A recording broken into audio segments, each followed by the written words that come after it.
नमस्कार, आप देख रहे हैं साधना प्लस और मैं हूं आपके साथ पूजा अग्रवाल। बुलेटिन की शुरुआत करेंगे बिहार झारखंड की खबरों के साथ, लेकिन उससे पहले नजर इस वक्त की हेडलाइंस पर। देश में ऑक्सीजन की कमी पर लिया गया फैसला, देश में चलेगी ऑक्सीजन एक्सप्रेस रेल मंत्री ने ट्वीट कर दी जानकारी।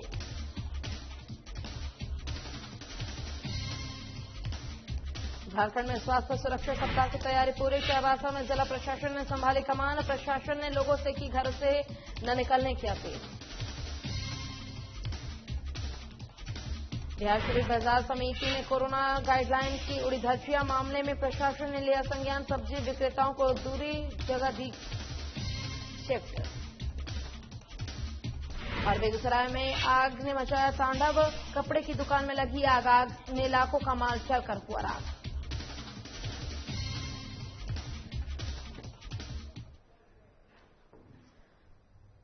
चलिए शुरुआत करेंगे खबरों से। राज्य में आज से लागू हुए स्वास्थ्य सुरक्षा सप्ताह को लेकर सभी जिलों में तैयारियां पूरी हो चुकी है। चाईबासा में भी कोरोना संक्रमण को देखते हुए आज से स्वास्थ्य सुरक्षा सप्ताह के तहत जिला प्रशासन ने अपनी कमान संभाल ली है। वहीं चाईबासा के उपायुक्त अनन्या मित्तल और एसपी अजय लिंडा समेत कई पदाधिकारी सड़कों पर दलबल के साथ उतरे और दुकानदारों को दुकानें बंद रखने और घर से नहीं निकलने की अपील की। राज्य और जिले में कोरोना संक्रमण की संख्या लगातार बढ़ती जा रही है और कई लोगों की जान रोजाना जा रही है। ऐसे में सावधानी बरतने की जरूरत है, साथ ही मास्क और सोशल डिस्टेंसिंग की पालन करना आवश्यकता है। वहीं लोग भी अपने इस जिम्मेदारी को बखूबी निभाते नजर आ रहे हैं।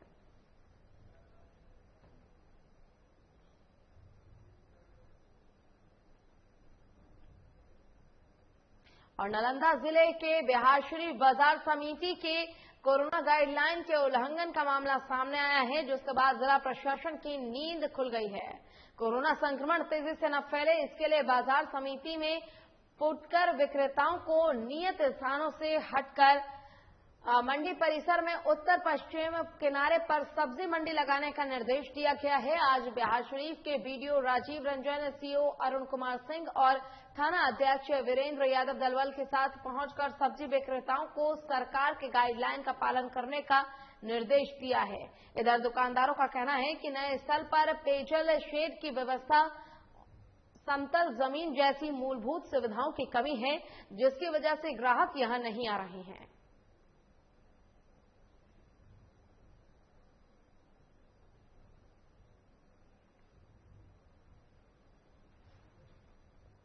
और बेगूसराय में आग ने एक बार फिर से अपना कहर बरपाया है। आपको बता दें कि आग की चपेट में आने से एक कपड़े का गोदाम जलकर राख हो गया। घटना सदर अनुमंडल क्षेत्र स्थित नगर थाना क्षेत्र के जिला परिषद मार्केट की है। बताया जा रहा है कि अगरबत्ती से प्रेमी दास के कपड़ा गोदाम में आग लग गई और जब तक लोग कुछ समझ पाते तब तक गोदाम से धुआं निकलने लगा। आग के भयानक रूप को देखते हुए स्थानीय लोगों ने दमकल विभाग को सूचित किया। फिलहाल दमकल की 3 गाड़ियां मौके पर पहुंचकर आग पर काबू पाने की कोशिश में जुटी हुई है।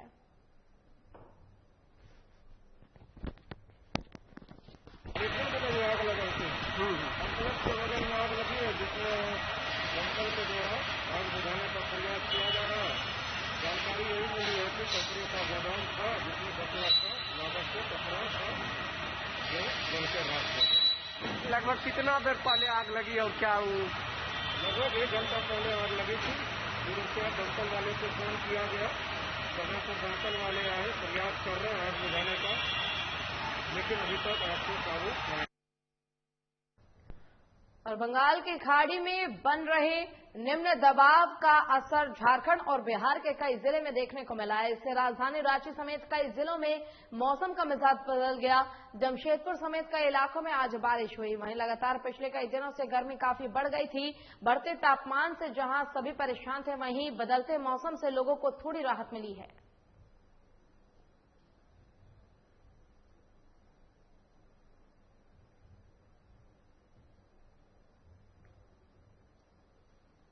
बंगाल की खाड़ी में बन रहे निम्न दबाव का असर झारखंड और बिहार के कई जिलों में देखने को मिला। इससे राजधानी रांची समेत कई जिलों में मौसम का मिजाज बदला नजर आया। जमशेदपुर समेत कई इलाकों में आज बारिश हुई। वहीं लगातार पिछले कई दिनों से गर्मी काफी ज्यादा बढ़ गई थी, जिससे कि लोगों को काफी परेशानी हो रही थी। पर बदलते मौसम ने लोगों को कहीं न कहीं थोड़ी राहत जरूर दी है गर्मी से।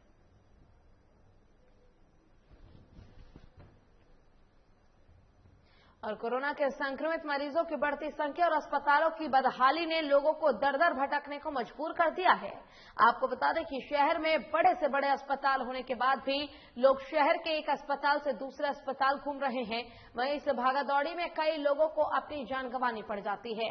वहीं ऐसी ही एक मामला बोकारो जिले से सामने आया है, जहां अस्पताल की भागादौड़ी में गोमिया निवासी 72 साल के गोविंद प्रसाद को अपनी जान गंवानी पड़ी और उनकी मौत के बाद परिजनों ने अस्पताल परिसर में जमकर हंगामा किया। दरअसल मृतक दमा रोग से पीड़ित थे और कल शाम जब उन्हें सांस लेने में दिक्कत होने लगी तो उनके बेटे ने उन्हें अस्पताल में भर्ती कराने के लिए संपर्क किया और उन्हें ये बताया गया कि मदर टेरेसा अस्पताल में सभी सुविधाएं हैं और मरीज को वहां लाने को कहा गया। जैसे ही मरीज को एडमिट किया गया, उसके कुछ घंटे बाद ही उसकी स्थिति बिगड़ने लगी और मृतक को किसी और अस्पताल ले जाने की सलाह दी जाने लगी। वहीं आनंद फानन में परिजन उन्हें दूसरे अस्पताल ले जाने लगे कि तभी रास्ते में उन्होंने दम तोड़ दिया, जिसके बाद परिजनों का कहना है कि जब इस अस्पताल में मूलभूत सुविधाएं नहीं थी तो उनसे झूठ क्यों बोला गया। वहीं इस घटना की सूचना पर अस्पताल पहुंचे पुलिस ने किसी तरह से स्थिति को काबू में किया और आगे की जांच में जुट गई है। अब किससे क्या हुआ है ये मैटर ऑफ इन्वेस्टिगेशन है, आप लोग जो करेंगे। मतलब आपके हॉस्पिटल के स्टाफ के द्वारा ये मेरे से तो बात नहीं हुआ, उनका जो भी आप बात कर सकते हैं, ना ही मेरा लैंडलाइन पे कोई कॉल आया है उस नंबर से। जो जैसा बात हुआ मेरे साथ एम्बुलेंस का जो भी गाड़ी पे वो लोड करके लेके आए थे, तो उनको हम वहाँ पे 10 मिनट वो खड़े भी थे सोचने के लिए कि हमको क्या करना चाहिए। तो वो अपना कॉल जो लिए, हमें उनकी कॉल पे चलना था क्योंकि भाई हम तो सेवा करने के लिए, हमारा स्टाफ सेवा में लगा ही हुआ है। आप जानते ही हैं कंडीशन कैसे। हम बोले ऑक्सीजन है आपके पास? बोला हमारे पास सारा व्यवस्था, सारा कुछ मेरा दीवार रिले बना हुआ ऑक्सीजन का, और ये लोग एडमिट ले लिए। तो तकरीबन रात में 2 बजे इन लोग के पास ऑक्सीजन खत्म हो गया। फिर हम बोले कि ऑक्सीजन खत्म हो गया तो कैसे होगा। तिनका का स्टाफ बोला कि हम लोग का केएम मेमोरियल के साथ साठगांठ है, चलिए वहाँ भर्ती करवाते हैं। लेके जाने लगे, रास्ता में वो पंप करके ले जा रहा था। केएम मेमोरियल में गए तो वहाँ बोला बेड नहीं है। फिर मुस्कान ले गए, वहाँ भी बोला हमारे पास डॉक्टर अभी नहीं है, 10 बजे दिन में डॉक्टर आएगा। तो जैसे मुस्कान से निकले हमारे पिताजी चल गए थे। और झारखंड सरकार द्वारा जारी आदेश के अनुसार 22 अप्रैल से 29 अप्रैल तक स्वास्थ्य सुरक्षा सप्ताह के रूप में मनाया जाना है। वहीं स्वास्थ्य सुरक्षा सप्ताह के तहत आज से ही लॉकडाउन शुरू हो गया है और इस लॉकडाउन को पालन करवाने को लेकर लातेहार जिले के बरवाडी थाना प्रभारी श्रीनिवास सिंह दलबल के साथ बस स्टैंड और बाजार में लोगों को जागरूक करने पहुंचे हैं और साथ ही इसको लेकर विशेष अभियान चलाया जा रहा है। वहीं इस जागरूकता अभियान के तहत सरकार की गाइडलाइन के तहत खुली दुकानों के संचालकों और बस ऑटो में यात्रा कर रहे लोगों के पास जाकर संक्रमण की पूरी जानकारी दी जा रही है और बिना वजह घर से न निकलने की अपील की जा रही है।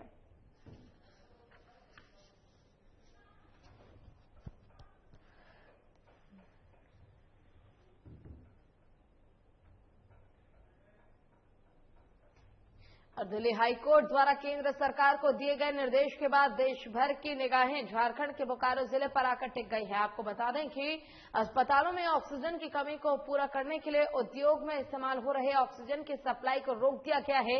इसके बाद रेल मंत्री ने ट्वीट करके जानकारी दी कि लखनऊ से बोकारो और बोकारो से मध्य प्रदेश के लिए ऑक्सीजन एक्सप्रेस रेल चलाई जाएगी, जिसके लिए प्लेटफॉर्म तैयार किया जा रहा है और कल से देश में सप्लाई भी जारी हो जाएगा।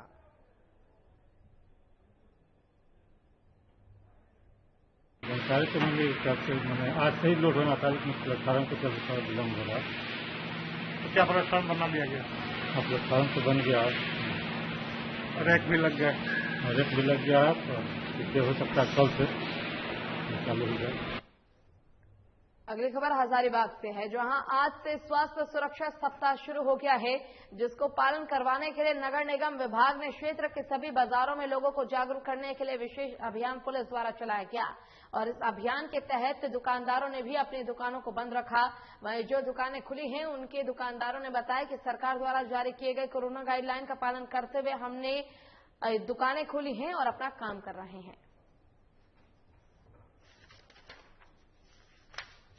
पालन करा रहे हैं कि जितना कम से कम आदमी निकले और जरूरत वाला सामान जैसे दूध वगैरह है वो लेता है, सब्जी लेता है, लेकिन सिंगल लेता है, किसी तरह का भीड़ नहीं जमा हो। अनथराइज दुकान नहीं खोलने देना है, इसको सख्ती से पालन करवाना है। और हजारीबाग में कोरोना संक्रमितों की संख्या लगातार बढ़ती जा रही है। आपको बता दें कि कोरोना रिपोर्ट के मुताबिक हजारीबाग में नए पॉजिटिव मामले 195 सामने आए हैं, जिसके बाद क्षेत्र में हड़कंप मच गया है। वहीं जानकारी के मुताबिक बताया गया कि 3 किट के माध्यम से टेस्ट किया गया है, जिसमें आरटी-पीसीआर टेस्ट में 129 लोग पॉजिटिव पाए गए और एंटीजन टेस्ट में 58 लोग पॉजिटिव पाए गए। तो वहीं बात करें रैपिड एंटीजन टेस्ट की तो उसमें 8 लोग संक्रमित पाए गए हैं, जिसके बाद कुल एक्टिव मरीजों की संख्या 1777 हो गई है। वहीं बुधवार को 46 लोग कोरोना से ठीक होकर अपने घर भी लौट गए हैं। साथ ही हजारीबाग में 6 स्थानों पर टीकाकरण केंद्र बनाया गया है।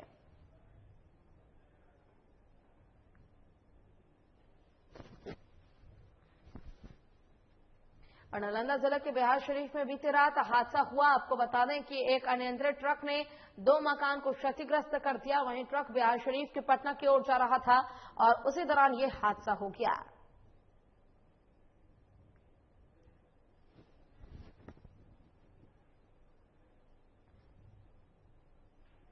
और यहां रुकेंगे छोटे से ब्रेक के लिए, फिर होंगे हाजिर।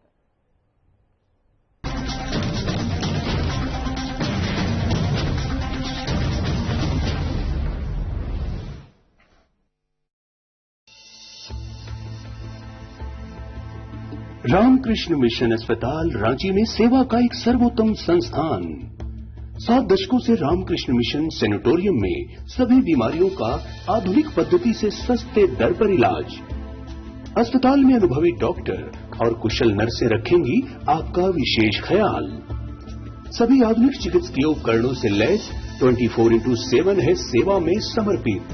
रामकृष्ण मिशन अस्पताल, खूंटी रोड, तूपुदाना, रांची, जिसका सेवा ही परम धर्म है।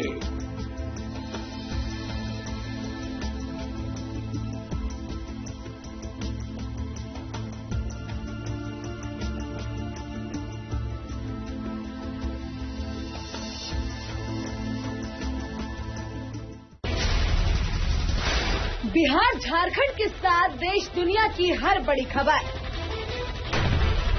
देखिए फटाफट अंदाज में शाम 7:30 बजे। खबरें सुपरफास्ट सिर्फ साधना प्लस पर।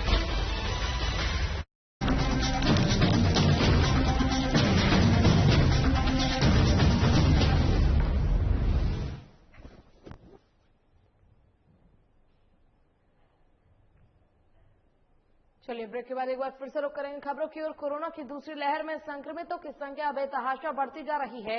अब झारखंड में प्रतिदिन 5000 मामले सामने आने लगे हैं, लेकिन इस बीच जो लोग संक्रमित हो रहे हैं वो अंदर से बहुत ही ज्यादा घबरा रहे हैं। ज्यादातर मरीज ये सोचकर घबरा रहे हैं कि अस्पताल में पूर्ण बेड और वेंटिलेटर की सुविधा नहीं मिलेगी, जो कि घबराने की वजह बिल्कुल सही है। लेकिन ऐसे हालात में ज्यादा घबराए नहीं और इस दौरान पूरे एहतियात बरतने के तरीके पर रांची के बिरसा एग्रीकल्चर यूनिवर्सिटी के chief medical officer doctor US Verma से बात की हमारे वरिष्ठ संवाददाता चंदन वर्मा ने। चलिए आपको दिखाते हैं। जो संक्रमण का जो संख्या है वो बेतहाशा बढ़ रहा है। लोगों में संक्रमण की पुष्टि जो है ज्यादा संख्या में हो रही है और इससे लोग जो है बचने के उपाय खोज रहे हैं। तो सबसे बड़ा हथियार है घर में रहें, सुरक्षित रहें। लेकिन इसके अलावा जो डॉक्टरी उपाय की जरूरत पड़ती है, इस पर बात करने के लिए हमारे साथ मौजूद हैं doctor US Verma. Doctor US Verma Birsa agriculture university के चीफ मेडिकल ऑफिसर हैं। इनसे जो कोरोना से जो बचाव है, जो घरेलू बचाव है या फिर जो शुरुआती दौर की जो दवाइयां हैं, जिसके जो दवाइयों के कारण जो कोरोना से बचा जा सकता है, वो सब क्या क्या है, इन सब चीज पे बात करेंगे डॉक्टर यूएस वर्मा से। कि सर, जिस तरीके से वेव चला है, जिस तरीके से संख्याएं बढ़ रही है लगातार बेतहाशा, तो इसको रोकने के लिए या लोग अपने आप को कैसे सुरक्षित रखें, इसका क्या है उपाय? सरकार ने गाइडलाइन समय समय पर जो है प्रसारित किया है, बताया है और आम पब्लिक को जो है सो इससे अवगत कराया है कि आपको यह एहतियात बरतना है। बहुत छोटी छोटी बातें हैं, उसका यदि ध्यान रखा जाए तो चैन को तोड़ा जा सकता है और इस रोग से बचा भी जा सकता है। अब थोड़ा सा हम ब्रीफ कर देंगे, इसलिए कि लोगों को बार बार कहने से कुछ बातें याद रहती है, नहीं तो लोग भूल भी जाते हैं। एक तो है क्या कि यदि कोई व्यक्ति सामने बैठा हुआ है या आ रहा है तो मास्क जरूर पहने और कम से कम 2 मीटर की दूरी जो है सो रखें। तीसरी बात, हाथ को बार बार जो है सो धोएं और मास्क को लगाने की जो प्रक्रिया है, तरीका है, उसको पूरा जो है सो पालन करें। मीन्स कि नाक के ऊपर से जो है सो मास्क को लगाएं, ऐसा नहीं कि जो है सो नीचे जो है सो रखें। अभी हम चूंकि बात कर रहे हैं इसीलिए नीचे किए हुए हैं, नहीं तो मास्क हमेशा जो है सो लगा करके रखना है। हाथ को धोना है, 2 मीटर की कम से कम डिस्टेंस जो है सो मेंटेन करना है। घर का गर्म खाना जो है सो खाना है, गर्म पानी पीना है। और 2 बातें जो ध्यान में रखना है वो ये है कि स्टीम बाथ जो है सो लें, जिससे जो फेफड़े में ये स्टीम बार जो है, ये तो अंग्रेजी शब्द है, लेकिन जो ग्रामीण क्षेत्रों में बैठे हुए या कुछ लोग जो देख रहे हैं, अगर सीधे शब्दों में समझाना चाहें तो कैसे? जी भाप लेना है, जिससे कि नाक हो गया और गला हो गया, उसमें गर्म जो है सो भाप जाए। उससे जो इन्फेक्शन जो रहता है, जो बैक्टीरिया, खास करके वायरस जो है, उस भाप से मर जाती है। तो एक तो मर जाने की बात है, वायरस फिर फेफड़े के आंतरिक भाग में नहीं जाएगी, ऊपर ही स्वतः हो जो है सो नाश हो जाएगा। और कम से कम 2 बार ऐसा करना है, यानी गर्म भाप लेना है, पानी को गर्म जो है सो कर लेना है, उसमें नमक जो है सो डाल देना है और उसका भाप लेना है। दूसरा, गार्गल करना है। गार्गल में जो है सो गर्म पानी में जो है सो नमक जो है सो डाल देना है। और भी यदि सूट करता है, थोड़ा सा विक्स वगैरह है आपका, विक्स वेपर, तो उसमें मिला दीजिए। उसके बाद आदि वगैरह जो है सो उसमें गोलकी मिला सकते हैं और उसका जो है सो भाप ले, ये गार्गल जो है सो कर सकते हैं। वो गार्गल भी बहुत फायदा करता है, भाप भी बहुत फायदा करता है। डॉक्टर साहब, एक अहम बात यह है कि शुरुआती दौर में जैसे बुखार आना या फिर सर्दी हो जाना, आंखों में जलन, इन सब चीजों के कारण लोग डर जाते हैं, हताश हो जाते हैं कि उन्हें कोरोना हो गया है। तो लोग पैनिक ना हो, क्योंकि दूसरी बीमारी में भी ऐसा होता है, तो लोग पैनिक ना हो, लोग घबराए ना, इसके लिए लोगों को क्या सतर्कता करें? बड़ा ही उत्तम जो है सो बातें सामने रखी। और ये पैनिक नहीं होना है, घबराना नहीं है। घबराने से बॉडी का, मानव शरीर का रोग प्रतिरोधक क्षमता घट जाती है, हार्ट की गति तेज हो जाती है, मानसिक संतुलन बिगड़ने लगता है और मन उदास हो जाता है, इससे प्रतिकूल प्रभाव पड़ता है। तो पैनिक नहीं होना है। और इसमें रिकवरी रेट बहुत अधिक है अभी। ऐसा नहीं है कि जिसको हो गया, कोविड पॉजिटिव आ गया, उसका डेथ हो जाएगा। जानना चाहूंगा कि लोग जो है, अगर किसी को कोरोना हो गया तो आजकल की जो खबरें जैसे मीडिया के द्वारा जो लोगों तक पहुंच रही है कि हॉस्पिटल में बेड नहीं है, वेंटिलेटर नहीं है, ऑक्सीजन की कमी है। अगर कोई मरीज घबराए ना, घर में ही अगर सुरक्षित रहना चाहता है, घर में ही इलाज करवाना चाहता है, तो क्या क्या उसे उपाय अपनाने चाहिए, दवाइयों के अलावे भी? तो जो अभी हम लोग सामने रखे बातें, घर में भी उस बात को ध्यान रखना है कि मास्क पहन करके रखना है, गर्म पानी पीना है, गर्म खाना खाना है, दूसरे से मिलना जुलना नहीं है, दूरी बना करके रखना है। और जो थोड़ी मोड़ी जो दवाइयां आवश्यक पड़ती है उसको रखेंगे। जैसे फीवर आ गया, कुछ नहीं करना है, सिंपल सा पैरासीटामोल गोली ले लीजिए, विटामिन सी जो है तो ले लीजिए, एंटीबायोटिक्स जो है सो कुछ ले लीजिए। उसके अलावा जैसे जैसे परेशानियां बढ़ती है, सांस लेने में दिक्कत होने लगी, कंजेशन होने लगा, गले में खराश होने लगी, छींक आने लगा, तो दवाइयां ऐड कर दी जाती है। चिकित्सक से परामर्श ले लें। राज्य सरकार ने भी कुछ जो है सो कुछ चिकित्सक बंधुओं ने भी अपनी एसोसिएशन बना करके नंबर दिए हुए हैं कि आप बात कर लो। हम लोगों से कोई बात करता है तुरंत हम लोग जो है रेस्पॉन्ड करते हैं। 2 बजे रात में भी बताते हैं कि सांस लेने में दिक्कत है तो आपको क्या क्या करना है। तो उससे अनावश्यक जो है हॉस्पिटल पर जो है तो भीड़ नहीं पड़ेगी, दबाव नहीं पड़ेगा, अपने घर में आप और सुरक्षित रहेंगे। जब तक जो है सांस लेने में काफी परेशानियां नहीं हो, बहुत परेशानी जो है अकबकी बेचैनी नहीं हो, शुगर कंट्रोल नहीं हो रहा है, बीपी कंट्रोल नहीं हो रहा, तब हॉस्पिटल में जाना चाहिए। अदरवाइज घर में मैनेज किया जा सकता है। बिल्कुल डॉक्टर यूएस वर्मा ने साफ तौर पे तमाम एहतियात जो है वो आपके सामने रखे हैं। अब जरूरत है इसे आपको अपने ऊपर लागू करने के लिए, लेकिन सबसे बड़ा जो दवा है आपके पास वो आपका अपना आत्मबल है। किसी भी परिस्थिति में अपना आत्मबल ना गंवाएं, किसी भी तरह से घबराएं नहीं और संयम से काम लें। अब बाहर निकलने पर जो सोशल डिस्टेंसिंग, मास्क, सैनिटाइजर जो है उन सब चीजों को लेकर निकलें, सोशल डिस्टेंसिंग का पालन करें। यानी एक तरह से कहें कि बचाव, सतर्कता ही बचाव है। तो घर पर रहें फिलहाल और सुरक्षित रहें। सहयोगी कुणाल के साथ चंदन वर्मा, साधना न्यूज, रांची।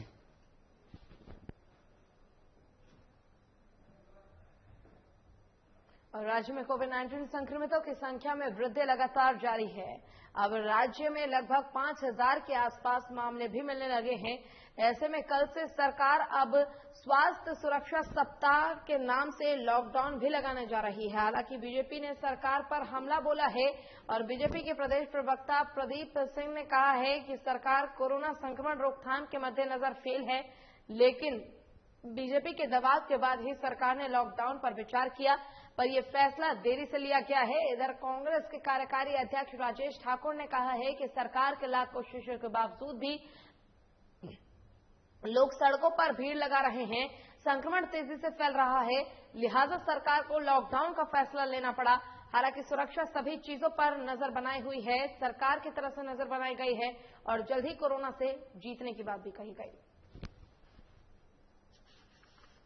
सर्वदलीय बैठक के उपरांत जो राज्य के राजनीतिक दलों की ओर से वक्तव्य आए, निश्चित रूप से सरकार को इस पर विचार करना पड़ा कि आने वाले दिनों में झारखंड में जो संक्रमण का काल चल रहा है और स्थिति भयावह हो गई है, तो उसके संबंध में कोई ठोस निर्णय लिया जाए।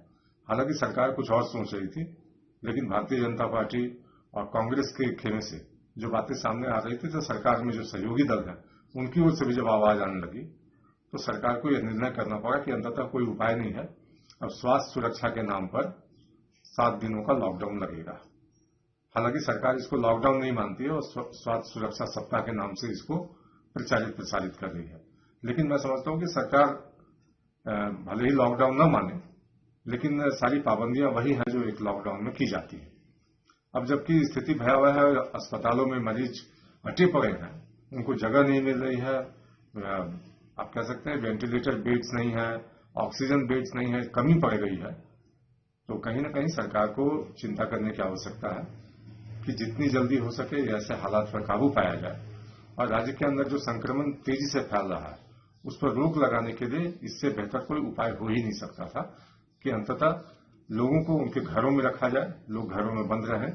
उसके अलावे जो और अन्य गतिविधियां हैं, सामाजिक गतिविधियां हो या फिर आर्थिक गतिविधियां हो, उस पर कमोबेश रोक लगाई जाए ताकि आने वाले दिनों में संक्रमण का चेन टूटे और लोगों को इस बीमारी से निजात मिल सके। इसलिए भारतीय जनता पार्टी समझती है कि सरकार ने जो कदम उठाया है उचित कदम है। हालांकि थोड़ी देर जरूर हुई, लेकिन मैं समझता हूं कि देर आए दुरुस्त आए और सरकार इस दिशा में बेहतर ढंग से प्रशासन के साथ, सहयोग के साथ लॉकडाउन को सफल बनाए।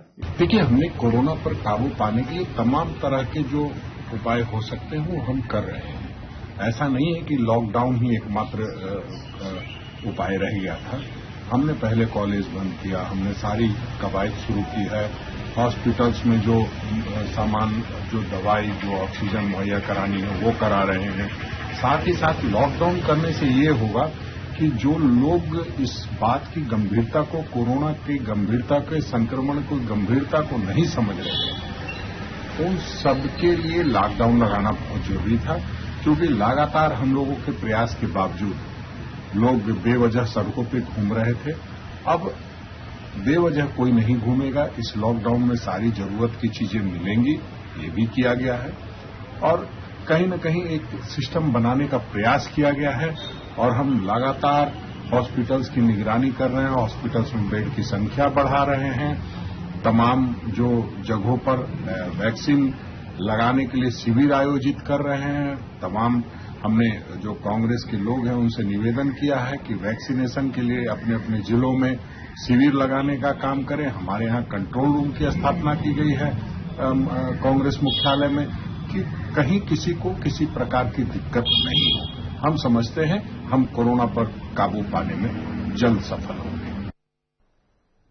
और कोरोना के बढ़ते संक्रमण और जांच में हो रही देरी से सभी चिंतित है। वहीं पतरातू प्रखंड के प्रखंड विकास पदाधिकारी देवदत्त पाठक ने पत्रकारों को बताया कि कोरोना जांच में तेजी लाने की कोशिश की जा रही है और पतरातू सामुदायिक स्वास्थ्य केंद्र में कल 22 अप्रैल को रैपिड एंटीजन किट के द्वारा कोरोना की जांच की जाएगी। इस जांच के 20 मिनट के अंदर ही रिपोर्ट भी मिल जाएगी। उन्होंने कहा कि झारखंड सरकार के द्वारा एक बहुत अच्छा प्रयास किया जा रहा है और आज से पतरातू सामुदायिक स्वास्थ्य केंद्र में सुबह 8 बजे से शाम 5 बजे तक आम लोगों की कोरोना जांच की जाएगी। उन्होंने जनता से ज्यादा संख्या में सामुदायिक केंद्र में आकर जांच करवाने की अपील की है।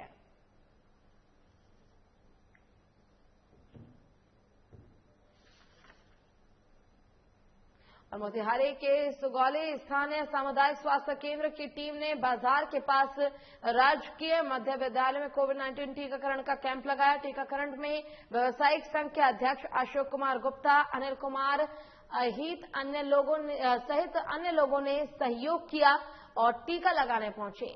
मेडिकल में ANM सीमा दास और डाटा ऑपरेटर सोनी कुमारी ने 45 वर्ष के ऊपर के लोगों का ऑनलाइन रजिस्ट्रेशन किया, जिसके बाद उन लोगों को टीका लगाया गया। साथ ही जिन लोगों ने पहला टीका ले लिया था उन लोगों ने दूसरा टीके का डोज लिया। व्यवसाय संघ के अध्यक्ष अशोक कुमार ने संदेश देते हुए लोगों को टीका अवश्य लगाने के लिए प्रेरित किया। गुप्ता ने कहा कि सुरक्षित जीवन के लिए सबको टीका लगाना आवश्यक है।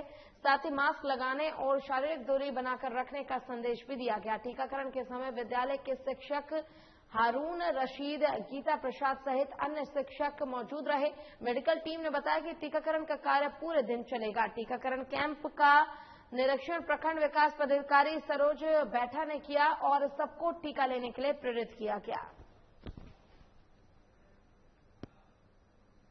चलिए इसी के साथ फिलहाल के लिए इस बुलेटिन में बस इतना ही। खबरों का सिलसिला लगातार आगे भी जारी है। आप देखते रहिए साधना प्लस। नमस्कार।